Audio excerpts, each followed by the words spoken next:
Sering kami hadirkan kisah tentang seorang ahli ibadah yang di atas gunung dan orang yang bejat di pinggir pasar, di tengah pasar. Ma'jin Bani Israel, orang bejat di tengah pasar, dan orang ahli ibadah di atas gunung. Dua orang yang sangat berbeda. Suatu ketika yang di atas gunung itu Allah kehendaki untuk turun, yaitu karena bahan makanannya sudah habis, sehingga mau tidak mau dia harus turun ke pasar. Di atas gunung kegiatannya adalah hanya sholat, puasa, ibadah, dan ibadah. Turun ke tengah pasar untuk belanja, untuk mencari bekal. Sementara yang di tengah pasar itu preman yang semula adalah jauh di wilayah yang jauh dari kemuliaan. Preman, mabuk, berbuat segala bentuk kejahatan. Maka cerita ini adalah cerita istimewa untuk para preman. Wahai para preman, dengar nih. Wahai anak-anak yang katanya bejat hari ini, dengar ini kisah. Di saat itu Allah menghendaki sang preman, sang jahat, sang bejat ini untuk ketemu sang kiai. Digerakkan oleh Allah, diberi keinginan untuk ketemu sang kiai, mendengar petuah. Kalau bahasa kita, ngaji deh. Padahal nggak biasa-biasanya, tiba-tiba Allah gerakkan seperti itu. Maka mendekatlah, naik ke atas. Sang kiai turun dari atas gunung, sang preman naik dari bawah ke atas. Karena ini adalah gunung, adanya jalan setapak. Mau tidak mau, di saat mereka berpapasan harus ada yang ngalah. Kalau tidak ada yang ngalah, tidak akan bisa, pasti tabrakan.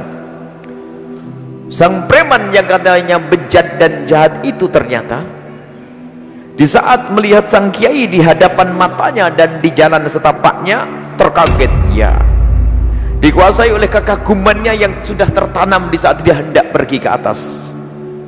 Dikuasai oleh rasa hormat kepada orang yang disebut sebagai orang soleh. Ia kaget dia.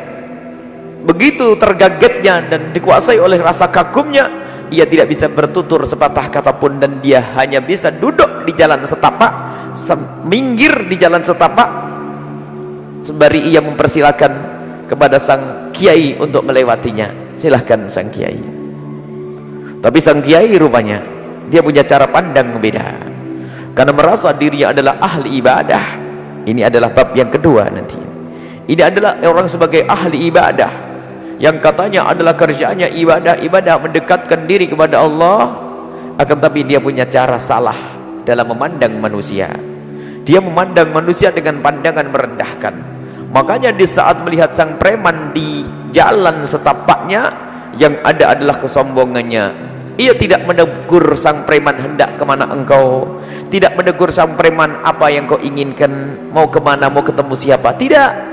Apalagi di saat sang preman mempersilakan, merasa dia layak untuk diberi jalan, sehingga yang ada adalah kesombongan dan melewati begitu saja tanpa tegur sapa dan tanpa assalamualaikum.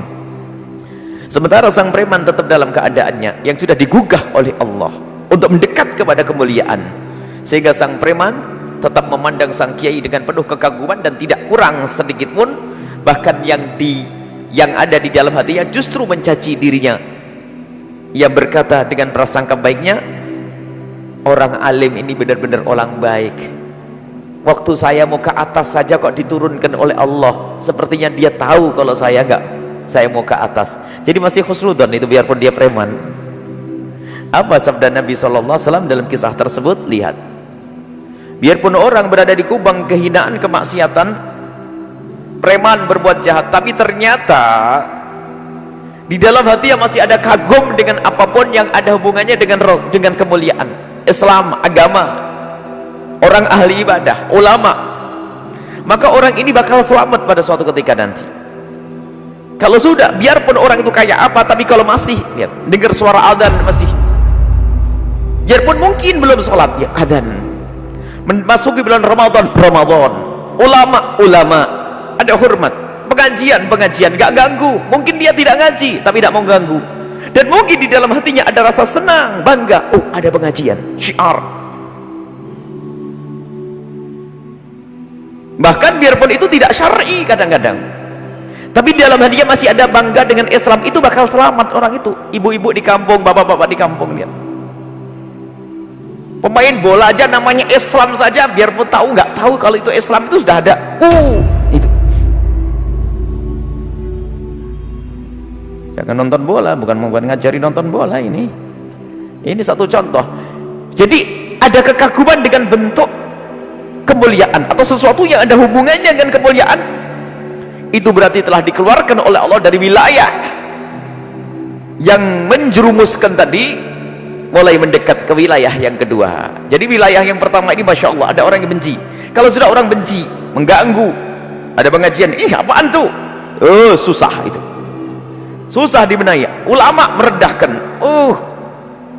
wong yang tadi itu, yang satunya lagi ulama saja yang katanya ahli ibadah, ahli sholat, ahli puasa, yang berada di atas gunung, ternyata di saat turun tadi memandang orang preman, orang lain dengan pandangan merendahkan. Lihat, pandangan yang merendahkan menjadi sebab dicabut hidayahnya oleh Allah Subhanahu wa ta'ala.